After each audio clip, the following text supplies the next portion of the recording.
Live on WFLA Now. Feel good and live your best life with Bloom Health Club. Here's Gail Guayardo. Today we are deep diving into the idea that knowledge is power. And on our show today is a man who knows all about gathering fair and balanced news as a longtime award-winning journalist and anchor here in Tampa Bay, John Wilson, who is out with a new book, Tuned In Tales, Tunes and Triumphs of My Life, My Family, and My 57-Year Career. And he's joined alongside his amazing son, actor Paul Wilson. It is great to have you both. Thank you for having us. Yeah, this is a great time today. We've got to get together more often like this. We could. This is good time. I have to say, I'm so lucky. I get to see Paul from time to time. He's been on Bloom, our globally syndicated show. But John, man, what a pleasure it is to see you. You truly are an icon here in the Tampa Bay area. I watched you, when I was trying to break into the Tampa Bay market to come back home. And I just saw your career soar to all new heights, and now you've written a book about it. That's amazing. I watched you too, by the way. Thank you.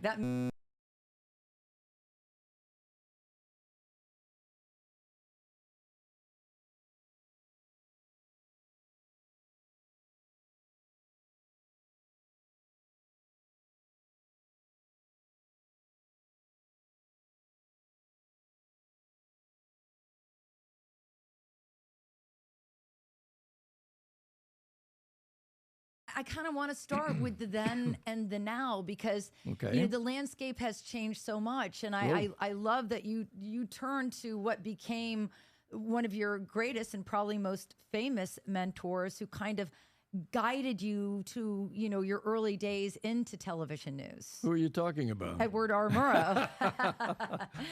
Edward R. Murrow, can you believe it, is the one who told me to don't look for theater. I was looking for theater at the time because I thought that's what I had to do to develop my career. There was no real broadcast journalism anywhere in any colleges that was actually tempting me at that point. But Murrow is the one who said, you got to do something else because your career is going to be much more involved than that. And that's when he said, study, and I'll never forget, arts and humanities. And I'm thinking, what is he talking about? Not journalism. Not journalism. I had to go look up his degree, too, and it was theater. Edward R. Murrow's degree was theater. He was telling me, essentially, without using directly those words, go to theater. That's where you'll find everything. But the thing to avoid is print journalism. No, he was right. All those years ago, man, he could not have been. That's like a crystal ball. I want to go to one of the most infamous stories, not just here in Florida, but really captivated people from all over the world. It's one that your father, Paul, covered up close and personal, and you kind of covered him covering the story, and that was the execution of Ted Bundy. And I want you both to kind of weigh in on, after that, kind of how the landscape of TV started to change when it came to news and entertainment. And I think you can make an argument, certainly if you look at it from a kind of a timeline perspective. And I was this dopey news reporter, wannabe news guy in Tallahassee at WVFS, the campus radio station. So I had this really front row seat to all the horrors because I looked right out of the studio window and there was Sorority Row, and of course that was a very horrible part of a chapter at Florida State, and certainly in history, I think. But that trial, and the trial was going to be in Tallahassee, of course, and they couldn't seat an impartial jury. So as part of a change of venue motion, they moved to Miami. And I think it was June of 1979 that the trial began of Ted Bundy, who represented himself, who had this, and I'm not going to glamorize it, but had this kind of way that people were drawn to watch. If not the horrors of obviously what he, and they say it's actually more than 100, although he admitted to only a handful. That's right. But that trial, preempted Days of Our Lives, preempted All My Children, preempted soap operas in the 70s. And interestingly, it was 6 months later, a thing called CNN was launched. So the immediacy of, or maybe it was the really the kind of, I think, just the train wreck effect. You could not stop watching it. Yeah. And that really, I think, it kind of began what we now know as the true crime genre. Yeah, I would agree with that. What was that experience like for you, John? Well, I took part in it because one of his victims was from St. Petersburg, went to one of our churches that we were very much a part of at the time. But I guess it was different from what I had thought, because I'd studied all that he had said about himself. I knew his background. One of the things that jumped out at me right from the very beginning was he thought his mother was his sister for the longest time. She ignored him as a son until much later. And that came up because I said, where's his mother? Why is she not here for the execution? Well, she wanted no part of him at that point. It was over with his family. But what struck me, I guess, that would jump out at me more than anything else, that he couldn't. I didn't know what here I am. I'm in front of a serial killer. What do you expect a serial killer to look like? What's his attitude going to be? Well, that man was smiling more than many of my own friends smile at me. He was playing his role, and that's what he did. He was able to communicate with people by imposing himself on them as a friend, or as somebody who really adored that one individual. So he was just a very different person from what I expected a serial killer to be. And he was like that until the moment they put the mask on that covered his face. Unbelievable. And that, to your son Paul's point, that kind of, we started sort of a pivot in history of what television was like. And now it has turned into this 24-hour cycle, which even when I started back in TV in 1988 in Montgomery, Alabama, made my way to Sarasota, and finally back home in 93, starting at WFLA, it wasn't a 24-hour news cycle just yet. Right. And now we have it thrown at us around the clock. And one of the main reasons, because people might be wondering, well, Bloom is a health and wellness show. Why are we talking about news? Because the news that is thrown at us can really create a lot of anxiety in our lives, because you want to be plugged in, but the more plugged in you are, the more hectic it gets. And I thought this was fascinating. Just by witnessing your father and his reaction after interviewing Ted Bundy, you knew that news probably wasn't for you. Yeah, and I was studying theater. I was in a couple plays and doing Shakespeare and really enjoying the arts as we were kind of allowed to just be who we wanted to be, right? Right. And meanwhile, between theater classes and acting classes, I was doing the news for the campus radio station, not that far away from where the theater school was. So when he calls me the week before, so in the 20th, 19th range of January of 1989, and says, "Hey, how far is Stark from Tallahassee? Maybe you could meet me for breakfast." And I went, "What are you doing in Stark?" "I'm going to watch this thing." And I was, all of a sudden, for me, it was like, well, hey, I get to interview a witness. This is going to be great. When I finally, and I was there that morning, obviously with broadcasting for the radio station, but it was a phalanx of SAT trucks as far as you could see. Yeah. It was people driving by. It was a Tuesday. There were T-shirts that says Tuesday is Friday, like F-R-Y day. Yeah. They were selling it was like a macabre Mardi Gras in front of that prison. And out he comes, and I'm ready to, what's the first question? Do I call him Dad, or do I say John Wilson? What and I noticed he was a little bit shocked, off center. And when I put that mic up to him and asked him, so tell us as the events unfolded, it was the first time I kind of went, no, I don't want to do that. No, the impact that I saw on his face. And by the way, not to say that he didn't deliver exactly what happened in the perfect news way that he was always known for and is known for. But it was one of those moments of, this is not, if I have to do stuff like this, that's not fun. Yeah. Right? And certainly with all the media attention, we had Good Day Australia was there. We had people from Tokyo there, from Japanese news network. And it was just sensationalized beyond belief. I should note, as I mentioned, that CNN arrived. No one thought Ted Turner was crazy. No one's going to watch news 24 hours a day, right? Yeah. And then about a year later came Court TV, right? And all of a sudden, cable television was on the rise, and those 24-hour news cycles, and all of a sudden, to your point, and now when you have 70 some odd of America that gets their news from Facebook and social media. It's every morning, 7 out of 10 people are getting their news unattributed, unverified, ungoverned by the FCC. So you don't even know if there's a lie, embedded in one maybe morsel of right. fact.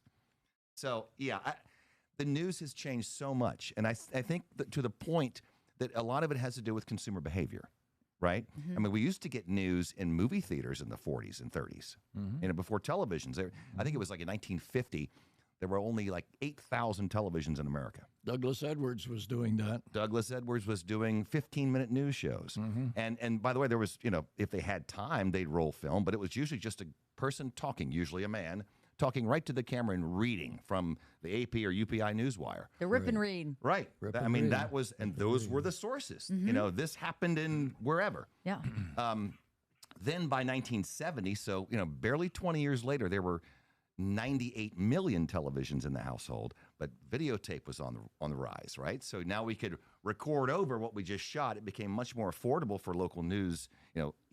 That's where the term electronic news gathering began, right? I mean, I read somewhere, too, that Johnny Carson's first 10 years, which were on videotape, I think 2-inch videotape, because it was videotape, they could record right over it, right? It was disposable. So we've lost 10 years of Johnny Carson for the record. Oh, man, but that's tragic. That gave rise to this kind of, hey, now we can do it, And even though the early machines were, $80,000, right about the mid to late 70s, and certainly when Sony arrived with Betacams, television news became immediate now, right? And then, people watched it. So now we can make money on it. 60 Minutes was never set out like that. No. I mean, yeah, because it went from being like a civic duty, right, to a business and a world of entertainment. And I just want to get your perspective, John, on watching it change over the years, because there used to be a time where you could count on your news station to go get 15 seconds from politician A and then 15 seconds sound from politician B on the opposing side, and bring to you this fair and balanced story. And with the introduction of cable news network, what the average American doesn't realize is on the cable side of it, there's no expectation for both sides of the story. See, you're even tempting me to say I watch BBC. Yeah, yes. Commercial television in this country has become so competitive that it's hard to find objectivity as we once understood it to be in television and journalism, and all journalism. So that part is really disheartening to me, because I think the future, I don't know where the future is going to take us here, because we're now, instead of watching a newscast, we're watching a point of view. Exactly. What is a point of view here? Why give me your point of view? The Give me the facts on what's happened here. What is the real story here? Don't go into personal opinions, but that's that's where we've come. That's where we've come. And what's concerning to me, because I have 4 daughters, and I know you have grandchildren, and nieces, nephews, all the things, is that with opinion news out there and one-sided news out there, how is the average person ever going to be able to know what's true and what's not true, or make decisions based on the facts? I'm going to scare you now, because I'm going to advise you to read a local newspaper. Not the big newspaper, but a local, regional newspaper. Those papers are doing very well. The big newspapers, the major newspapers that we all know, they're struggling. They've all been struggling since we moved here, Paul, from St. Louis. 83, yeah. And I think it's fair to say that whether you read it online or you read it in print, even the in print is dwindling, sadly. And it was a thing called the internet back in 2000 that all of a sudden started taking revenue away from newspapers. Classified ads, Craigslist arrived, right? Oh, and now you can, cars.com, you can sell you don't need to buy a classified ad in the local paper. Yeah, but local community papers are doing very well. They are. They are. Well, people care about, I think, their community, and if they do, you can find that stuff out without relying on some, let's say, website that maybe looks like NBC or ABC or some other news outlet, but maybe just completely designed, or maybe by the Russians, to confuse, and misinformation campaigns began. Yeah. So that's where it's very hard. I mean, even I have a near 22-year-old daughter who we'll talk about a hurricane coming, for example. And by the way, don't say that during this time of year. We should bleep that out. And I'll say, well, you need to look at the radar, see where it is. Where do I do that? Turn on the television. You have a remote. I had to get up when I was a kid and turn the channel. Yeah, we had the little clickers with the antennas that would rotate on the top of our roofs. But their media habits have changed so much that I fear for, if you really want to know stuff, you've really got to verify multiple sources, and you've really got to dig into it. And then you're distracted by a text or the phone rings. Yeah, it's true. It's true. We sit around our table, or I'm melancholy because I've only got one child at home. But there used to be a time where all four of my children and my husband and myself would sit around the table. And my kids love to talk news. They love to talk politics. Everybody's got different opinions at this table. But the name of the game is, you got to bring me your source. And we got to figure out if it's a fair and balanced source. And then we can talk about this conversation. Everybody's allowed to say what they want to say and have their opinions. But John, let's talk about your book, because your book is all about your family, about your career, about the balance of it all. And a big part of that was your footprint in our community, which was a tremendous one. Thank you. We had such a good time over the years developing watching our family grow up, and watching Mary Kay, my wife, get so involved in the community as a pianist and an organist and a singer. I had that music in my background as well. She was a pro. I was accompanying her. By the way, let's not gloss over the fact that you met in a musical theater in Camelot in Richmond. Mom and Dad met. So it began with a play. What a romance. Right. It began with a play. But see, theater, it's not curious, but it's, I guess, very specific about the recommendation I got to study from Edward R. Murrow to go into arts and humanities. And then I realized we're talking theater here. It's what we're talking about. And that led to music, and that's how Mary Kay and I got together. She was a musician. I was an actor.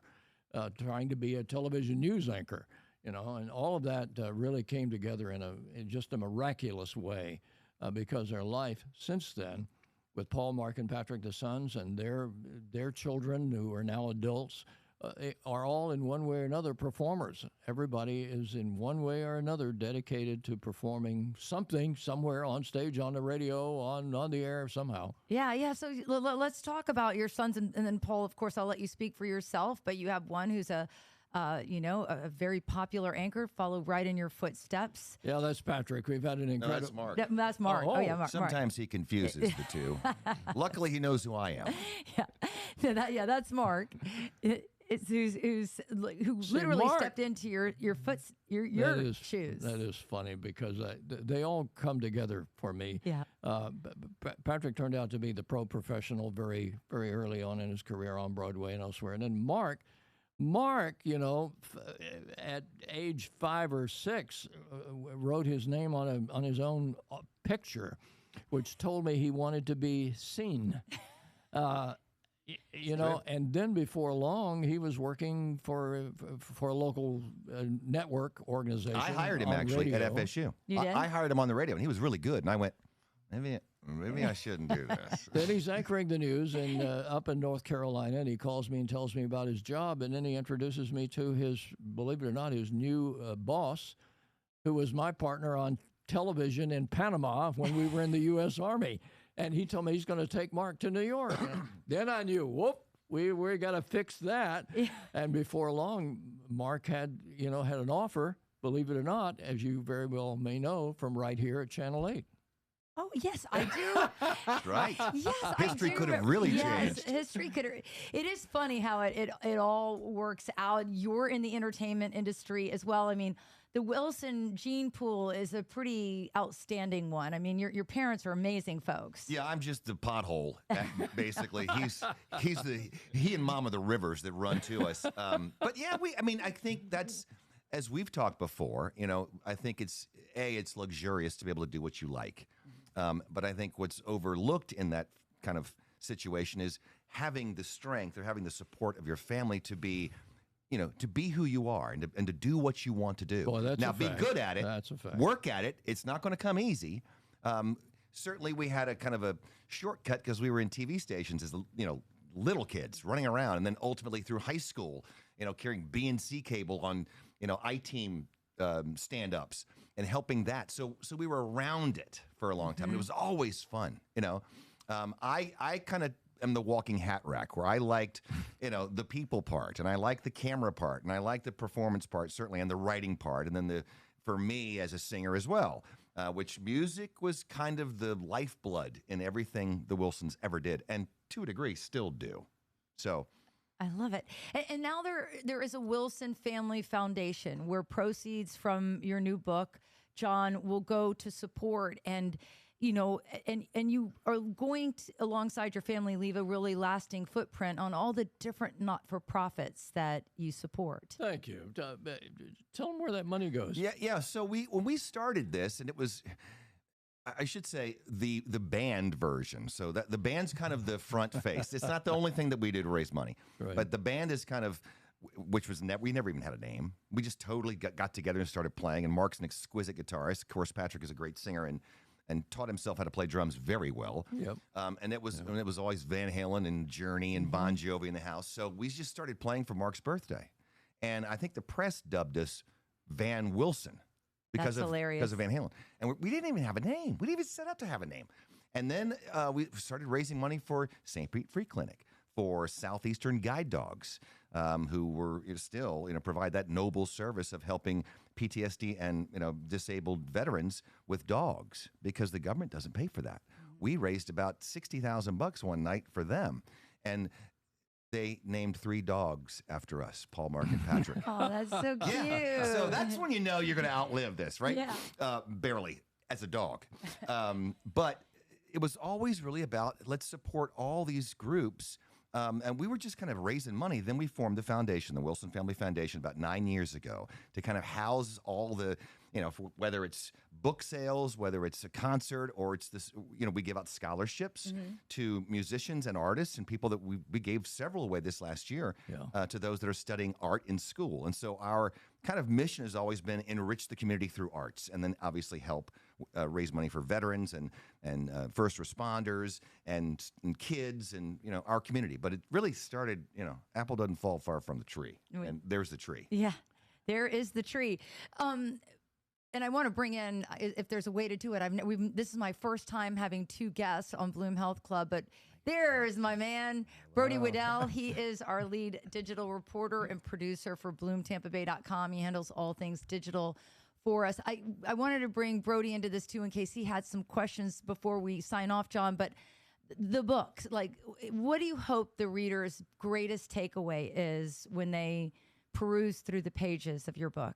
How a country boy grew up and developed a great, incredibly talented family and a career that only the good Lord would make possible, because we've been incredibly lucky throughout history.